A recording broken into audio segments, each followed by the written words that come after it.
প্রিয় দর্শক, সবাইকে প্রীতি ও শুভেচ্ছা জানিয়ে শুরু করছি ইসলামী ব্যাংক নিবেদিত স্মার্ট ব্যাংকিং অনুষ্ঠান। সঙ্গে আছে ডক্টর তৌহিদুল হক।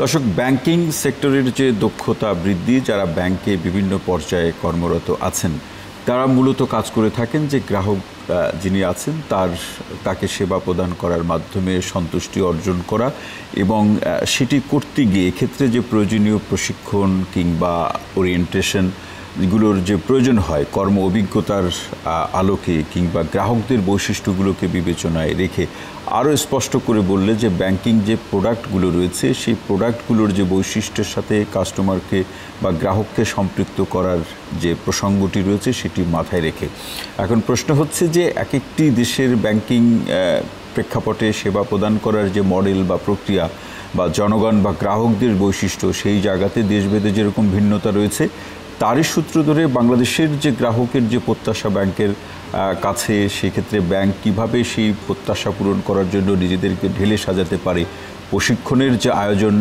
কিংবা সেক্ষেত্রে ওরিয়েন্টেশনের যে ধরন বা কোন কন্টেন্টগুলো বা বিষয়বস্তুগুলো এক্ষেত্রে সম্পৃক্ত থাকবে সেই বিষয়গুলো খুব গুরুত্বপূর্ণ।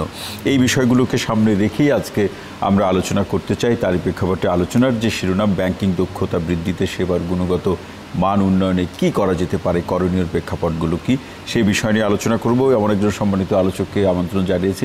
দীর্ঘ সময় ধরে এই বিষয়গুলো নিয়ে কাজ করছেন। আমাদের সঙ্গে আছেন BIBM অর্থাৎ বাংলাদেশ ইনস্টিটিউট অফ ব্যাংক ম্যানেজমেন্টের সাবেক পরিচালক RDC অধ্যাপক ডক্টর প্রশান্ত কুমার ব্যানার্জি। আপনাকে অনুষ্ঠানে স্বাগত জানাচ্ছি। ধন্যবাদ স্যার। শুরুতে আমরা এটা দিয়ে আলোচনাটা করতে চাই যে ব্যাংকিং সেক্টরে তো তার চ্যালেঞ্জ যেরকম আছে, নতুন নতুন প্রোডাক্টগুলোর সাথে কাস্টমার বা জনগণকে সম্পৃক্ত করা, এই দক্ষতা বৃদ্ধিতে ব্যাংকগুলোর যে ভাবনা তার বৃদ্ধি করার প্রশ্নে তারা কিভাবে শুরু করতে পারে, কিভাবে, এইটা নিয়ে অনেক ধরনের আলোচনা আছে। এখান থেকে আলোচনাটা শুরু করতে চাই যে ব্যাংকগুলো দক্ষতা বৃদ্ধির প্রশ্নে তার যে শুরুর জায়গাটা সেটা কি হবে। ব্যাংকিং সেক্টর হচ্ছে আমাদের অর্থনৈতিক প্রাণ। এটাকে আমরা বলি অনেক সময় যে অর্থনীতির অয়েল বলে থাকি আর কি। জি। এখন সেক্ষেত্রে আমাদের সবচেয়ে বড় চ্যালেঞ্জ হচ্ছে আমাদের যে পরিসংখ্যান বলে আমাদের প্রায় 4 কোটি পরিবার আছে। আমরা যদি প্রত্যেকটা পরিবার থেকে একজনকে যদি আমরা ব্যাংকিং সেক্টরে নিয়ে আসতে পারতাম, সামাজিক অনেক সমস্যা যেমন সমাধান হতো একদিকে, এবং অর্থনীতির কিন্তু চাকাটা অনেক প্রসারিত হতো, অনেক গতি পেত। তো সেক্ষেত্রে ব্যাংকিং সেক্টরে এখন প্রধান দায়িত্ব হয়ে গেছে কীভাবে ফাইন্যান্সিয়াল ইনক্লুশন করবে।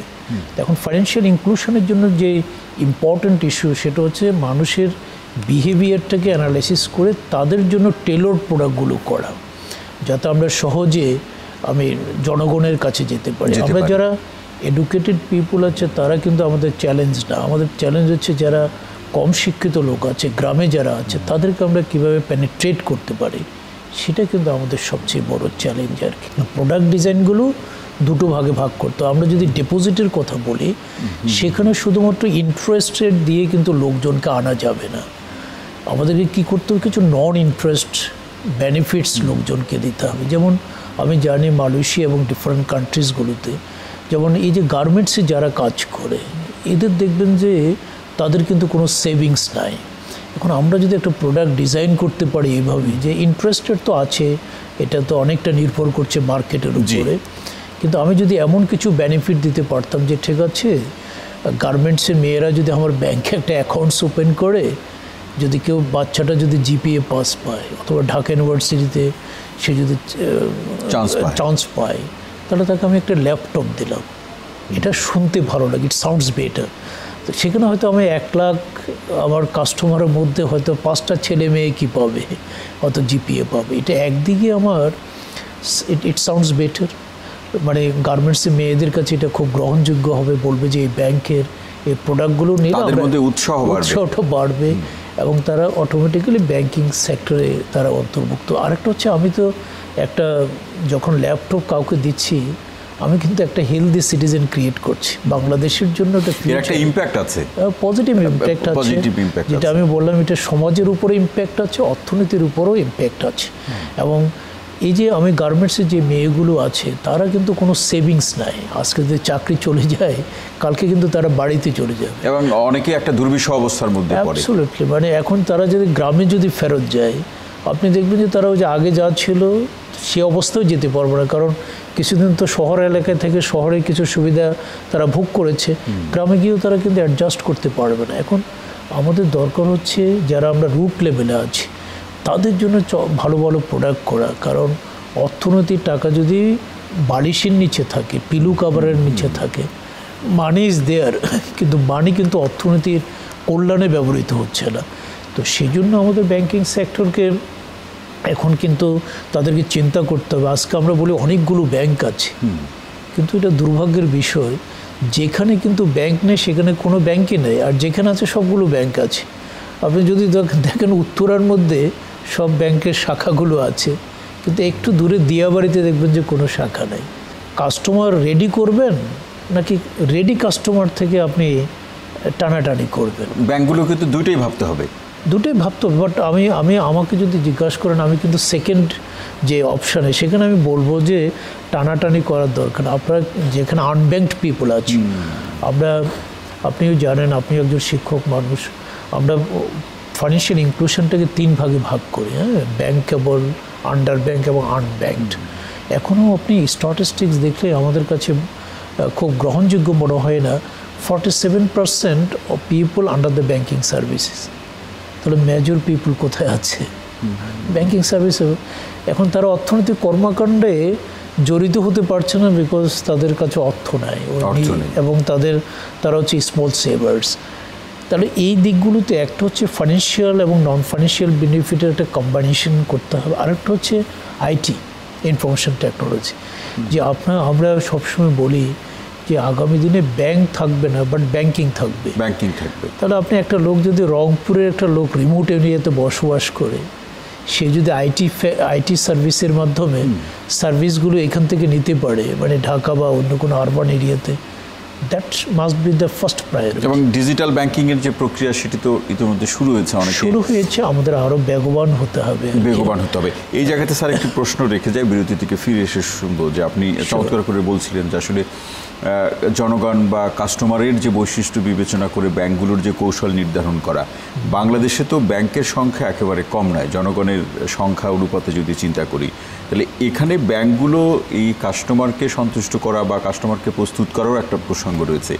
এই প্রসঙ্গে ব্যাংকগুলো যে কৌশলে হাঁটছে বা কাজ করছে সেটি যথার্থ আছে কিনা, নাকি কোনো পরিবর্তন প্রয়োজন? এই প্রশ্নগুলো আপনার কাছে রেখে গেলাম, বিরতি থেকে ফিরে এসে শুনবো। প্রিয় দর্শক, আপনারা দেখছেন ইসলাম ব্যাংক নিবেদিত স্মার্ট ব্যাংকিং অনুষ্ঠান। নিচ্ছে ছোট্ট বিরতি, সঙ্গেই থাকুন।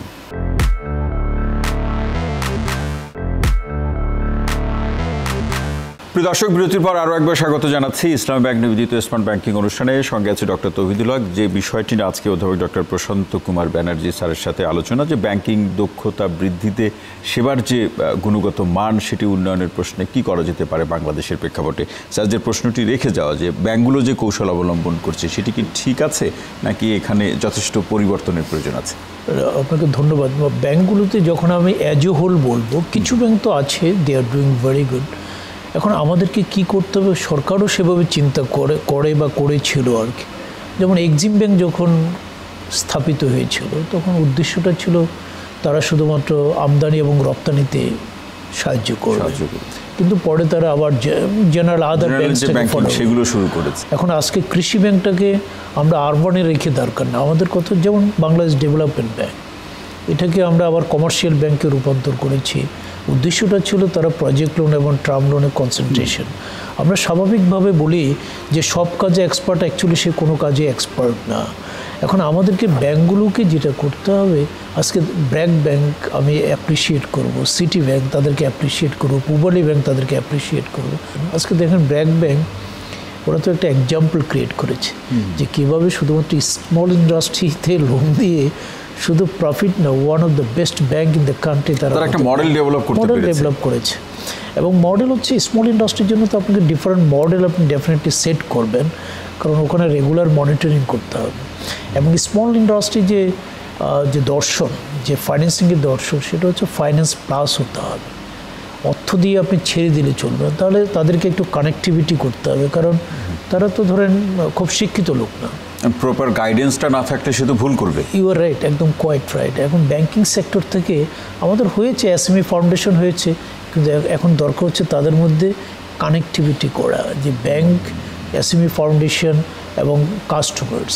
আমরা যদি পুরো বাংলাদেশে আমাদের ব্যাংকের শাখা প্রশাখাগুলো ছাড়িয়ে দিতে পারতাম, যদি কিছু ব্যাংক নিয়েছে, এজেন্ট ব্যাংকিং হচ্ছে, সাব ব্রাঞ্চের মাধ্যমে হচ্ছে, সেটা থেকেও ইম্পর্টেন্ট ইস্যু হচ্ছে আমাদেরকে প্রত্যেককে প্রমিস করতে হবে প্রত্যেক পরিবারকে আমরা ব্যাংকিং সেক্টরে নিয়ে আসা। আমি বাংলাদেশ ব্যাংকও বলেছি একটা মিটিংয়ে, মনিটরি পলিসি মিটিংয়ে, আমি গভর্নর স্যারকে রিকোয়েস্ট করেছি, হয়তো স্যারে চিন্তা করবেন যে একটা ব্যাংকিং উইক যদি আমরা করতে পারি, যার যেটা দায়িত্ব থাকবে শুধুমাত্র আনব্যাংকড পিপুলকে আমরা ব্যাংকে নিয়ে আসবো, মোটিভেট করব কীভাবে করব।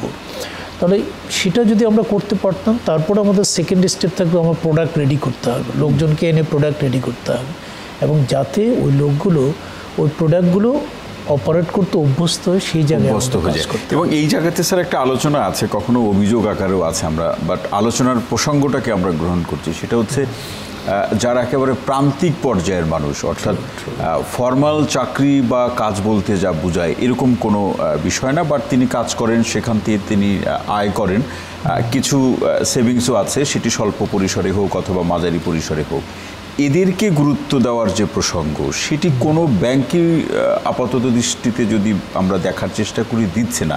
তারপরে আমার এই প্রান্তিক মানুষকে যদি আমি প্রক্রিয়ার বাইরে রেখে অথবা তার অবস্থাকে সম্মান জানিয়ে তাকে যদি আমি গ্রহণ না করি, তাহলে একটা বড় অংশতে এই প্রক্রিয়ার বাইরে থেকেই যাবে। True, very true. একেবারে মানে এইটাতে আপনার সাথে মানে একমত না হওয়ার কোনো উপায় নেই আর কি। এখন কথা হচ্ছে আপনি কীভাবে ট্রিটমেন্ট করছেন। আজকে যে পুয়ার লোকটা লুঙ্গি পরায়, তাকে কিন্তু আপনি যদি একটু ব্যাংকিংয়ের সেবা দেন না, 5 বছর পরে দেখবেন যে সে আপনার বড় কাস্টমার রূপান্তর হচ্ছে। এখন আপনার হয়তো সে 10,000 টাকা লোন নিচ্ছে, চিন্তা করতে হবে কীভাবে এই লোকগুলো আমরা ব্যাংকিং সেক্টরে নিয়ে আসব। মনে রাখতে হবে যে আজকের শিশু আগামী দিনের যেমন আমার ভবিষ্যৎ, আজকের একটা আনব্যাংক পিপুল কিন্তু আমার আগামী দিনের একটা ব্যাংকেবল পারসন। যে দেশে 100% পেনিট্রেশন ব্যাংকিংয়ে, আপনি একটা পরিসংখ্যান দেখলে বুঝতে পারবেন, আমাদের loan two GDP ratio around 40%, loan two GDP ratio. আচ্ছা, সেটা কিন্তু আপনার মালয়েশিয়াতে দেখবেন 101%। অর্থটা কি? অর্থটা হচ্ছে সবাই লোন নিচ্ছে, তারপরে অর্থনৈতিক কাজে ব্যবহার করছে, নিজের পরিবারের উন্নয়নের জন্য ব্যবহার করছে। তাহলে সবাই অর্থনৈতিক কর্মকাণ্ডে ব্যস্ত থাকলে হবে কি, সমাজের উচ্ছৃঙ্খলতা কমে যাবে। আমরা তো সবাই জানি যে সমাজে বেকারত্ব কিন্তু একটা রুট কজ ওয়াই, হ্যাঁ, সোশ্যাল আনরেস্ট এবং অস্থিরতা বৃদ্ধির একটা অন্যতম কারণ। এটা আপনি আরও ভালো বলতে পারবেন যেহেতু আপনার ডিপার্টমেন্টটা সেটা। তো আমাদেরকে ব্যাংকিং সেক্টরকে একটা মানে সেগমেন্ট ভাগ করতে হবে, কিছু প্রফিট, আবার সেই প্রফিটটাকে চ্যানেলাইজ করতে হবে যেখানে ওই যে আমরা আনব্যাংক পিপুলটাকে আনার জন্য। আবার আমরা দেখবেন যে এরাই আবার মাইগ্রেট হয়ে যাবে প্রফিটেবল সেগমেন্ট। আমি আবার কিছু লোককে আনবো যারা হচ্ছে আমার আনব্যাংক পিপুল, তারা আবার একদিন কী হয়ে যাবে, আবার ব্যাংকেবল হয়ে যাবে। এটা তো একটা চক্রাকারের মতো সার্কেলিং, এটা ঘুরতেই থাকবে। অ্যাবসলিউটলি। এবং I think you will agree with me that আমরা যদি বাংলাদেশে প্রতিটি পরিবার থেকে একজনকে অন্তত ব্যাংকিং সেক্টরে নিয়ে আসতে পারি, অর্থনৈতিক প্রগতি কেউ কিন্তু থামাতে হবে না। তখন আপনার যে সোশ্যাল সেফটি যে নেটওয়ার্কগুলো আছে, এগুলোর পরিমাণও কিন্তু অনেক কমে যাবে, কারণ তারা they will be changing their own fortune. সে নিজের অবস্থা যদি নিজের আয় দিয়ে পরিবর্তন করতে পারে, তখন তো তার এই সোশ্যাল সেফটি নেটের সেবা বা তার প্রয়োজন হবে, এবং সে বুঝতে পারবে এটা হচ্ছে আমাকে ব্লেসিং করছে, আমার ব্লেসিং দরকার না, আমার দরকার হচ্ছে আমি নিজেই কর্মঠ হয়ে আমি আয় করবো। জি, মানে এই জায়গাতে স্যার আরেকটি প্রশ্ন রেখে বিরতিতে যেতে হবে, ফিরে এসে শুনবো। সেটি হচ্ছে যে আমরা দেখলাম কিছু দুর্বল ব্যাংকের, 10টির মতো দুর্বল ব্যাংকের প্রসঙ্গ, অনেককে মার্জ করার প্রচেষ্টাও আমরা সেটা লক্ষ্য করলাম। পাশাপাশি এই যে ব্যাংক ব্যবস্থাতে একটা সুশাসন নিশ্চিত করে, এটা তো দীর্ঘ সময় ধরে আমরা আলোচনা করছি।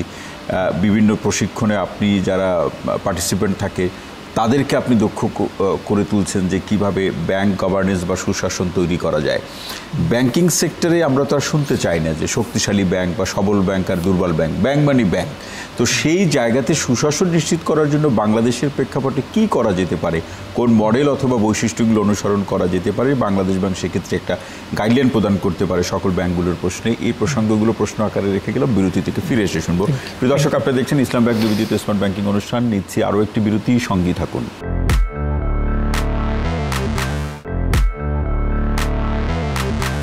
দর্শক, বিরতির পর আরও একবার স্বাগত ইসলাম ব্যাংক নিবেদিত স্মার্ট ব্যাংকিং অনুষ্ঠানে। সঙ্গে আছে ডক্টর তৌহিদুল হক। যে বিষয়টি নিয়ে আজকে অধ্যাপক ডক্টর প্রশান্ত কুমার ব্যানার্জি স্যারের সাথে আলোচনা, স্যার যে প্রশ্নটি রেখে যাওয়া যে আসলে ব্যাংকিং সেক্টরে সুশাসন নিশ্চিত করা, সবাই তো বলছে কিন্তু তার বাস্তবতা তো দৃশ্যমান দেখছি না, কি করা যেতে পারে? এমনি বাস্তবায়ন যে নাই সেটা আমি যেটা বলছিলাম, এক একটা ব্যাংক এক এক রকম। আর ব্যাংক একটা দুটো যে বন্ধ হবে না সেটা না, যেমন আমেরিকাতেও ব্যাংক বন্ধ হয়, তাই না? কিন্তু কথা হচ্ছে গিয়ে যেভাবে বন্ধ হচ্ছে সেটা কিন্তু প্রত্যাশিত না আমাদের।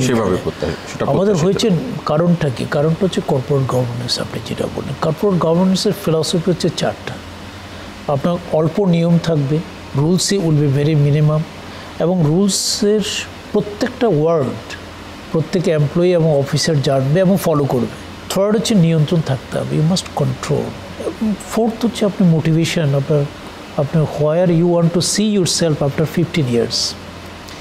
এখন আমাদের প্রথম হচ্ছে দেখবেন যে মেনি রুলস আর দেয়ার, নিয়মের অভাব নেই, নিয়মের কোনো অভাব নেই। সেটা দেখবেন আমাদের কেন জাতীয় চরিত্র কিনা জানি না, আপনি দেখবেন মেনি রুলস অ্যান্ড রেগুলেশনস আর দেয়ার, কিন্তু যাদের জন্য করা হচ্ছে একবারও পড়ে না, কিন্তু সে দোষে কিন্তু আমিও দুষ্ট। কিন্তু আমি বলবো না I am free from this. নিশ্চয়ই নাগরিক হিসেবে আমরা তো প্রত্যেকেই সেই জায়গাটা এড়িয়ে যেতে পারি না। হচ্ছে আমরা কন্ট্রোল করি না, মানে আমরা কন্ট্রোলটা কিসের উপর করতে হবে? রুলস বেসড আমরা করতে, আমরা হচ্ছে ম্যান বেসড হয়ে যাচ্ছি।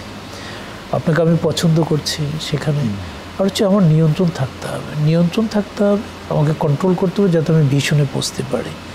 আজকে বাংলাদেশ ব্যাংক কিন্তু অনেক কাজ করছে আমাদের সেন্ট্রাল ব্যাংক হিসাবে।